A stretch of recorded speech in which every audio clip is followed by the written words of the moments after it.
In the last episode of this series, we looked at making an adjustment to the pelvis where we move the iliacs back and up and move the upper sacrum back faster than the lower sacrum.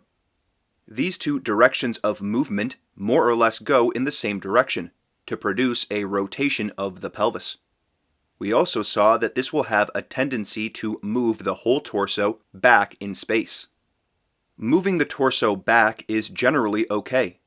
Most people are leaning forward with their pelvis and midsection, so a movement back is needed.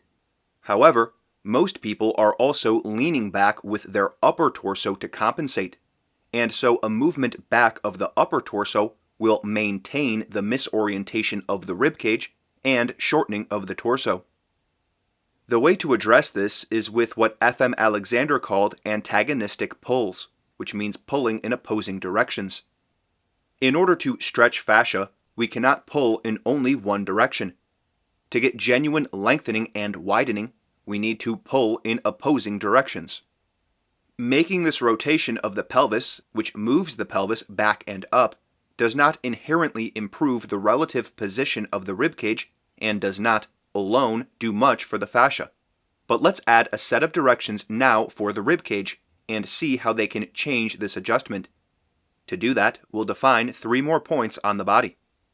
One will be the upper sternum, which is the top front part of the sternum bone at the middle of the chest. The second will be the lower sternum, which is found by tracing down the sternum. The point will be just above the arch of the ribs. The third will be rib 8. This point is on the front of the ribcage, at the lowest point on the ribcage before it turns back towards your back. Obviously, you have 2 rib 8 points. We could draw a line between these points and call it the rib line. Our directions will be to lift the rib line up away from the iliacs, but making sure to not allow the upper sternum to come back in space, or the lower sternum to go forward.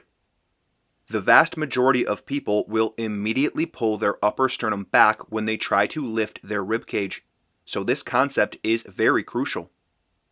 You can put your finger on your upper sternum to help prevent yourself from pulling back, but the only way to know for sure is with visual feedback.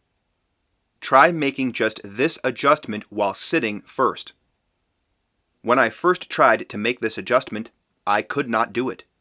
I think it was my second lesson with Masoero when he asked me to do this, and I failed maybe 10 straight times, and that was with the assistance and feedback from a teacher. I would either get no lift of the ribcage, or I would pull my upper sternum back. My point being, if you're going to do this on your own, you will certainly need to use visual feedback. You need to expect to see errors that you will then attempt to correct. How will you see those errors? If you have watched this series all the way through, you should have an idea. You can take a video of the adjustment and take a screenshot before and after you apply the directions. Does your upper sternum go back? Does your lower sternum go forward? You can see what's happening by analyzing your video. If you combine the adjustment of the pelvis with the adjustment of the ribcage successfully, a number of things will happen. First, you will lengthen the fascia of the back and also the front of the body. Your ribcage as a whole will lift up away from your pelvis, and that will produce a stretch of all the tissues that connect these two bony structures. The thoracolumbar fascia at the back will be stretched more because you will be pulling in opposing directions, since the back of the ribcage will be going up and the back of the pelvis will be going somewhat down, even though the pelvis as a whole is not going down in space. You will also have to change the bend of your spine. If the spine was a fixed object, it would not be possible to move the midsection and pelvis back without the upper sternum also coming back. It is possible, though, because the spine can bend and unbend. Most people in the modern world are shortening their spine by bending and compressing it. If we coordinate these adjustments of the pelvis and ribcage together, we can unbend the lower back and undo the retraction of the thoracic spine. Your equilibrium will also be challenged by this adjustment. If you're used to being leaned and bent, This new configuration will feel strange, and you may feel like you're going to fall backwards. This is one of the challenging aspects of changing your posture. When your feeling sense is used to one thing, anything else will feel wrong and strange. That's again why we need the visual feedback to help us understand what we're doing. Because if we judge our success only by our feeling sense, we won't allow ourselves to actually change our posture in a meaningful way. Hopefully, the methods of this system of conscious guidance and control are becoming clearer. Because we have the ability to name points on the body and create directions of movement for those points, we can design adjustments that will take us out of our bent and shortened posture. These adjustments may feel like they require a lot of effort at first, because you're going up against your lifelong habits. But as you retrain the musculature, fascia, and your mind, you'll find you can make and sustain an adjustment like this relatively easily. To produce antagonistic pulls, we need multiple coordinated movements, not just an individual movement. We have to expand our awareness. Often, when people want to address an aspect of their posture, they will focus in on that one area. But the way to long-term improvement is through coordinating movements of different parts of the body together.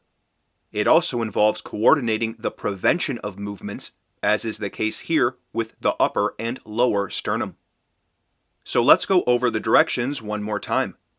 We want to lift the iliacs back and up away from the knees. We want the upper sacrum to go back faster than the lower sacrum.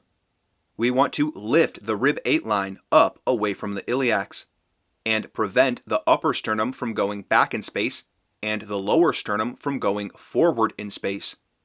Is it possible to remember these directions and put them into action simultaneously? The way to orchestrate these multiple simultaneous movements is to use your conscious mind. You think about what you're doing. It's funny how often we really don't think about what we're doing.